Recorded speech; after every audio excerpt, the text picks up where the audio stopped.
Maduro foi capturado da Venezuela para que a democracia fosse preservada? Opa, diga a fonte. A Venezuela tem a maior reserva de petróleo do mundo, cobiçada pelos Estados Unidos? Opa, diga a fonte. O regime Maduro estava já para encerrar e a democracia voltaria à Venezuela sem a invasão dos Estados Unidos? Opa, diga a fonte.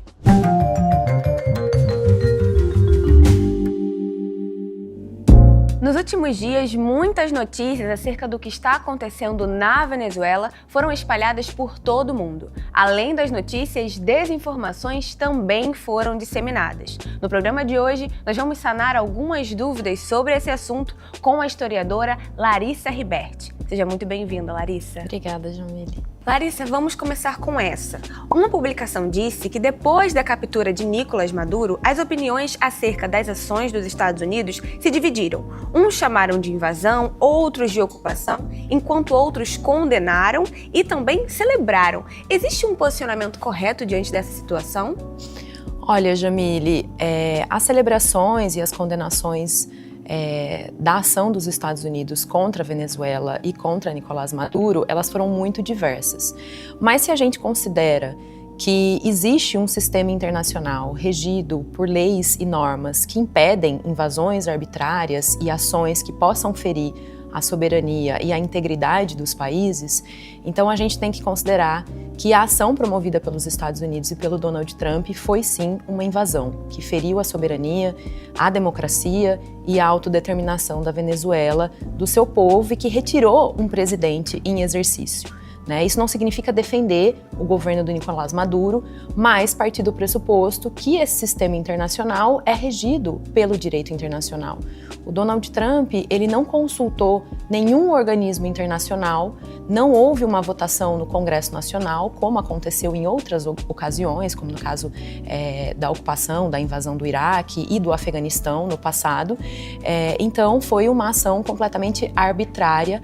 E por esses motivos, a gente tem que considerar que o correto é afirmar que houve uma invasão ao território da Venezuela e um sequestro, não só do presidente em exercício Nicolás Maduro, mas também da sua esposa, Cília Flores.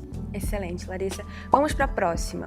Ainda sobre esse assunto, o internauta afirmou: a ação de Trump não fere a democracia daquele país.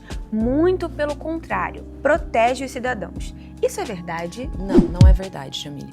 Historicamente, a gente tem uma ficha bastante intensa de invasões e golpes militares que foram financiados e perpetrados diretamente pelos Estados Unidos. No caso da Venezuela, a invasão promovida pelos Estados Unidos tem efeitos muito parecidos. Ela não só fere a democracia e a soberania desse país, como ela impede a construção de uma real oposição ao governo do Nicolás Maduro, porque ela potencializa essa polarização que anima grupos totalmente antagônicos dentro da própria Venezuela. E, obviamente, é um risco para outros países da região que também podem ter, de maneira muito arbitrária, ferida a sua democracia e a sua soberania. É muito importante a gente fazer essa retomada na história para conseguir enxergar a situação que está acontecendo agora, né? Vamos para a próxima. Um site afirmou: a qualidade de vida do povo venezuelano estava melhorando nos últimos anos. Essa afirmação é verdadeira? Em partes, ela é verdadeira sim, Jamile. O último relatório da CEPAL, da Comissão Econômica para a América Latina, mostrou que houve uma recuperação bastante substantiva da economia venezuelana a partir de 2024. Isso também está refletido na melhoria da qualidade de vida de mais de 4 milhões de pessoas na Venezuela que saíram da faixa da pobreza e também no crescimento do PIB, que foi um dos maiores da América Latina. Mas a gente tem que considerar que essas cifras, esses dados, eles estão colocados numa situação econômica bastante drástica da Venezuela, numa situação bastante drástica de crise agravada do ponto de vista da economia. Então, de fato, houve uma recuperação da economia entre os anos de 2024 e também no ano passado, mas a situação econômica da Venezuela ainda é bastante agravada. Certo, Larissa. Agora vamos finalizar com essa. Uma publicação diz: os Estados Unidos precisavam do petróleo da Venezuela, por isso essa situação foi gerada. Essa publicação está correta?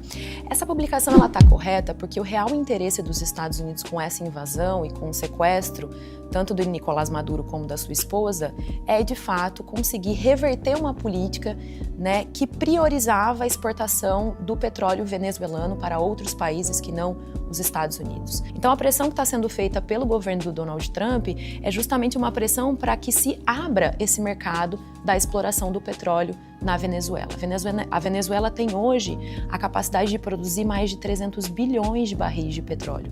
É a maior reserva de petróleo bruto do mundo, ao lado de países como Emirados Árabes, como Kuwait, como o próprio Iraque e a Nigéria, que não à toa também são países muito cobiçados e recentemente invadidos pelos Estados Unidos. Com isso, os Estados Unidos buscam, evidentemente, reafirmar a sua hegemonia no mundo ocidental e, claramente, passar, como eu já disse, esse recado no sistema internacional, dizendo que eles podem atuar como uma espécie de juiz a depender do seu alvo, da sua vítima. Muito obrigada, Larissa, por todo o esclarecimento sobre esse assunto tão importante nesse período que a gente está vivenciando. Obrigada pela sua participação. Jamile. Obrigada. E agora você já sabe, antes de clicar em compartilhar, pesquise sobre o assunto e cheque a fonte, para ter certeza que a informação é confiável. Não caia em fake news.